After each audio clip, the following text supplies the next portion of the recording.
બધું થઈ જાય. મારી જવાબદારી પોતાની, ગામના બધાનો સહકાર તમને એટલો છે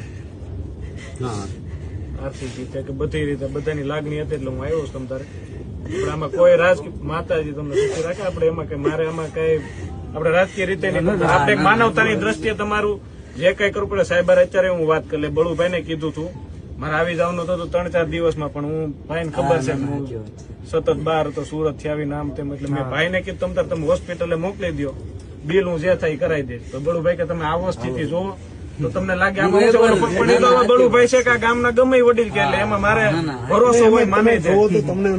મને તમે વડીલો ઉપર ભરોસો હોય ને એટલા વાર તમે કેતા હોય એમાં બીજી મારે કઈ વિચારવાનું. તમે ફોન કર્યો, ફોન આવ્યો એટલે મેં તમને એ જ કીધું ભાઈ બળુભાઈ કે વડીલ તમે કહો, સરપંચ કહો, એટલે મારા માટે એ બધું માન્ય જ હોય. તમે કેતો થઈ જશે તમ તાર, તમે હાલતા થઈ જાઓ એવી માતાજીને અમે વેલા પ્રાર્થના કરી. અમને આમાં કઈક નિમિત્ત બનાવ્યા છે, તમારા ગામના ને તમને બધાને ભેગા મળે.